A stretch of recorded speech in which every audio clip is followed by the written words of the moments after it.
If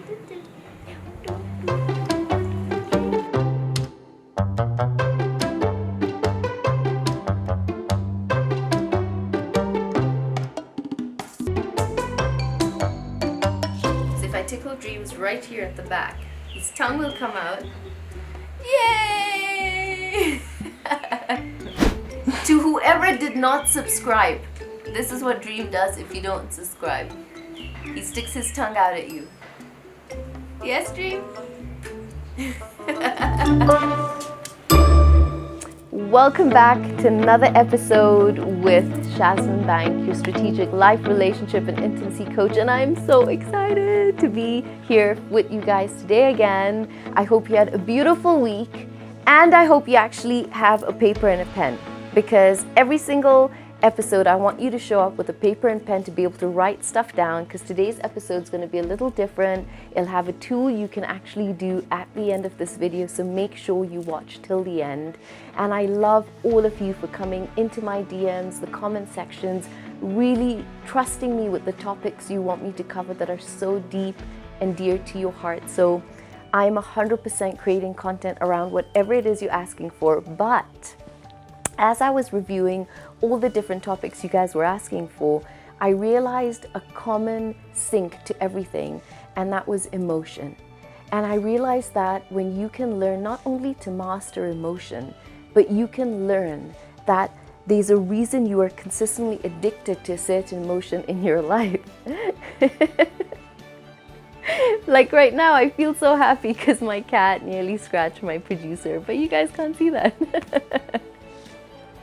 But a lot of the times we are addicted to certain emotions that bring us down. We learn how to do them so well. And I want you to think about this. Go through this with me as I take you through it, okay? Imagine every single day you wake up in the morning, and the first thing you do is you grab your phone and you scroll and go through what everyone else's perfect life looks like. Subconsciously, it starts to make you feel so sad and so low because you feel you cannot achieve that, or that dream for you is so far away, or you do not know how to get that. You are already subconsciously putting negative emotion and feeling not only in the mind, but into your body. And then from there, you start to think about everything that's not working in your life. You turn around and you look at the person you're sleeping next to and you think about how this relationship is not working.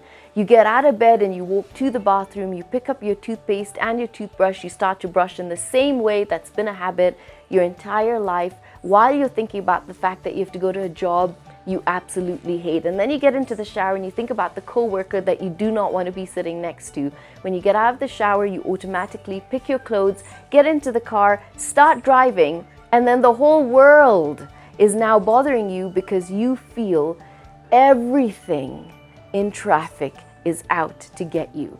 The person that cuts you triggers even more emotion inside of you, and then now you're thinking what everything else is going wrong in your life because you began it that way. You started thinking about every single thing that's wrong. And here's the thing, people don't realize that. Nobody is taught to be aware and pay attention to their emotions all of the time, because you only live 5% consciously and you live the rest of that 95% subconsciously. So you've trained yourself emotionally to be a habit. The mind trains the body to release chemicals throughout the day that get reconditioned over time, so that you need to just think of a small thing that is going wrong in your life, even right now, and you'll be flooded with chemicals and emotions that will bring on the next layer and the next layer. And then the minute you get to work, you're sort of typing this email in your mind on what you'd love to tell HR or what you'd love to type to your boss, and you end up realizing you spend the entire day living emotions that are doing nothing for your body. They keep you in the past. Now, when I tell you an emotion you're consistently living keeps you in the past, it is because by the time scientists have proven you are 35 years old, you have already rewired your body to consistently feel like you are the past. 90% of your thoughts are already in the past. So the minute you wake up and you're not in the present moment and you're living in the future, you're already living in anxiety, or you're living in worry, or you're living in a place where you cannot change emotion. So here's the first step I want you to think about. How do we become conscious to the emotions that we live by every single day? This is something I practiced and transformed my life beautifully, and my son lives by it, and my husband does his best to be able to do as well. And obviously, life's gonna happen. You might sit there thinking, so do you have this perfect life where you don't feel emotion? Absolutely not. But the question is, how long do you live a certain type of emotion that's not gonna benefit you? I've always taught I don't believe in positive and negative emotion. I feel all emotion is learning, it's energy, it's vibrating through your body, and it's teaching you something. However, the time you spend in an emotion will determine your personality. Let me break it down for you this way. When you wake up and something happens to you during the day, and somebody says something or an event happens that leaves you feeling so triggered and so down, you will feel all of those emotions, which is fine. Feel them. But what we tend to do is we tend to feel them for the next 20 years. So after 5 days, when you still keep feeling that emotion, and I bump into you and I say, hey, how are you? How is everything? And you go, yeah, I'm not so great. This thing happened. And I'm like, what thing happened? And you're like, 5 days ago, this event happened. My mother-in-law talked to me a certain way. My spouse put me down. My boss took the credit for a project I was working on 5 days ago. Now we call that a mood, because now you've learned how to live in a mood of what you're going through. And then I bump into you. I'm walking down the streets. It's a beautiful day, and I bump into you 10 years later. And I turn around and I say, you don't seem so great. You're always shouting. You're always angry. You seem hostile with everybody you meet. Are you okay? And you go to me, 10 years ago, my mother-in-law talked to me a certain way. My boss took the credit for a project, and my spouse put me down this way. And I feel like I lost everything. That now becomes a personality trait. And when you notice people that you tend to think, why are they always angry? Why are they hostile? Why are they bitter towards life? Why can't they seem to move on? Every time I talk to this person, they're always talking about events that happen to them that just are miserable, and they can't seem to move on from them. They're always discussing everything like a domino effect that happens to them. And they always seem to wonder, why is life not working out for me? Now, the big question is, how do you move into the present moment and stop surviving your emotions and learn how to create better emotions so that you can actually create a part of your future you can step into? Now, give me a bit of breath, because I'm going to talk about two things really quickly: Newtonian law and quantum law. Newtonian law means that the external world and events are happen to me, and therefore I have a reaction to words. Pause it, replay.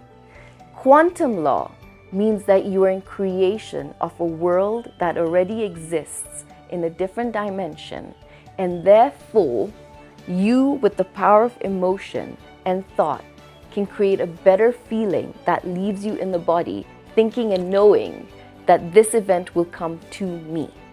So Newtonian law is, how can I be happy for the wealth that I do not have? I have to work really hard to get it.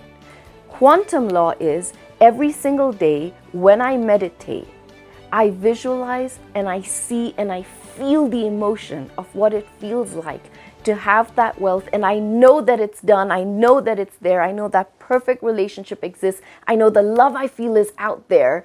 And you leave it to quantum law to bring it to you. So these are the two ways that we live, but nobody pauses to teach us. Now I'm going to take you through a very quick scientific experiment that will sum up and make sense of everything I've been talking about. Because people are like, what are you talking about, emotions and what I feel and how do I get conscious to them? And you don't understand, my life is miserable. And I'm going to say, pause. Because as long as you continue that way, I can predict what your future is going to look like. And whatever you experienced for the last couple of years, you are going to have even more of it. But By the time you're 35, if you're already a habit of feeling emotion and thought, then the next 30, 40 years, if you don't change this right now, even if you're in your 20s listening, means that you're going to have an outcome of a future you do not want. There was a beautiful study done by the Heart Math Institute in California. They took 3 groups of people. The first group, they held a test tube with DNA strands inside the test tube.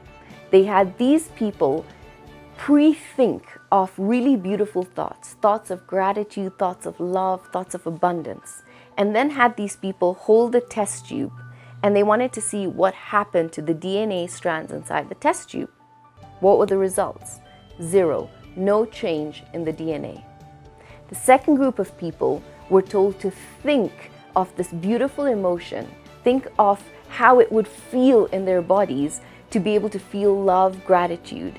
And not only were they thinking, not only were they feeling, but they were told, I want you to see yourself do something to the DNA strands. I want you to unwind them or wind them up. And as they held it and they thought and felt elevated emotion, the DNA strands, 20% of them unwound. The third group was to just feel this beautiful elevated emotion, not think it, but to feel in their body love, gratitude, I'm winning, I'm ecstatic, my future feels beautiful, and then hold the DNA strands. Nothing changed in the DNA strands. What does this simple test tell you? It tells you that a lot of the times we are thinking we want a better life, which would mean, yeah, I really want to succeed in life. I want to drive that big car. I want that amazing house. I'm thinking correctly. I mean, can you not hear and see that I'm thinking everything that's a perfect wish list? That doesn't get you what you want. The next group that felt elevated emotion didn't get what they want. But the second group that thought it and created it, felt it, visually saw what they wanted while feeling bursts of powerful emotion, actually had the DNA strands change. Now that's the power of your mind, and nobody realizes that you give your power and emotion away to different people consistently to be able to trigger you and make you feel a certain way, which means you are now in survival mode because your body shuts down, it releases chemicals in the body that says you're in survival mode, replays it over and over, you change the genes, and that's why you cause dis-ease in your body. Now, when you are looking to create, the power of your mind means that it cannot tell if an event has happened or not happened. So when you live in a high state of emotional creation, your mind and your body cannot tell that that event has not happened. And that's why they did a beautiful study on 2 groups of people. They had one group play the piano in their mind twice a day for 5 days, which meant they closed their eyes and actually did that. They physically played the piano in their mind. And they had the next group that actually physically played the piano, and they wanted to see what was the difference with both. Here's the thing. The mind thought it was playing the piano. So when you go back into the past and you relive trauma and you relive events that do not serve you, your mind thinks it's happening now, in the moment. And then you are confused, wondering, why can I not create the life I want? Why can I not attract the lover that I want? Why is my marriage not working? Because I'm living in the past on everything that has gone wrong in my marriage. And my partner gets to walk out with all the power when they leave every single morning because they've taken the power away from me.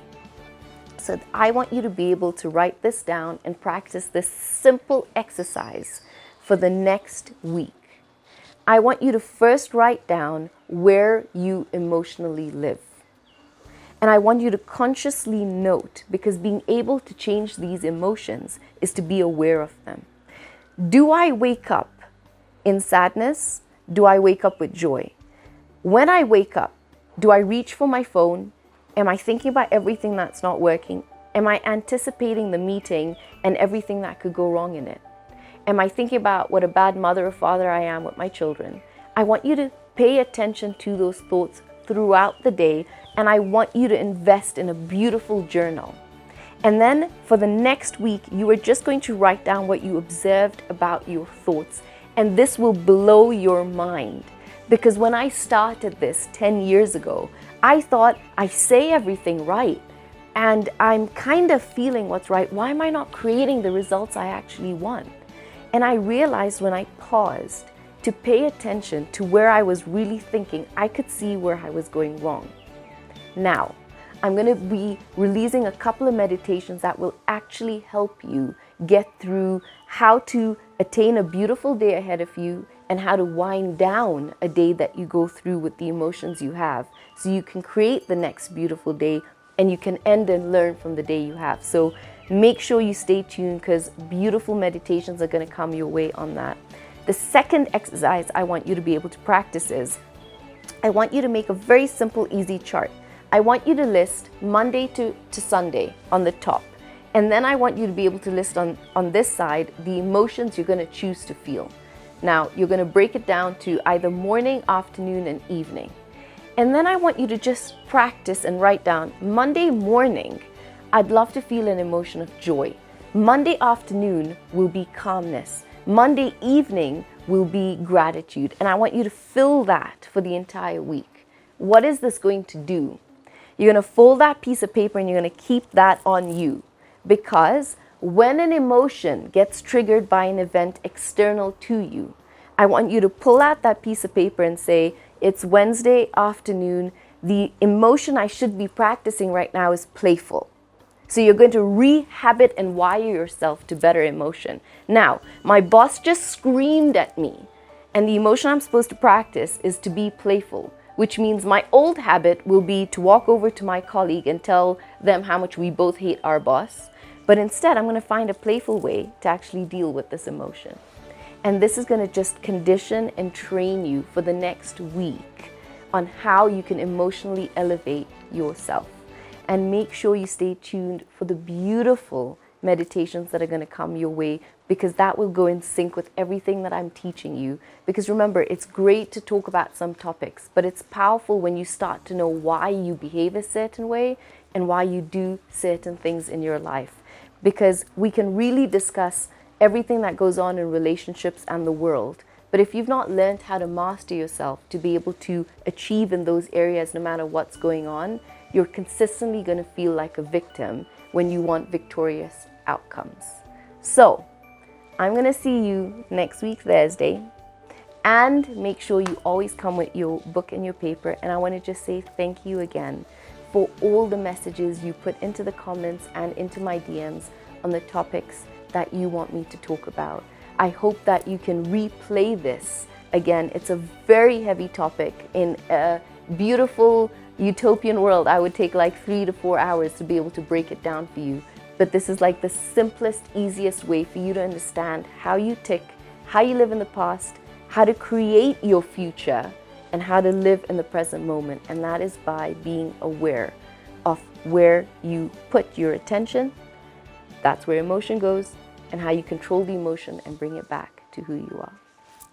Until then, and don't forget, leave a comment for Dreams, because he reads them as well. So he wants to know that you guys love him too. Bye.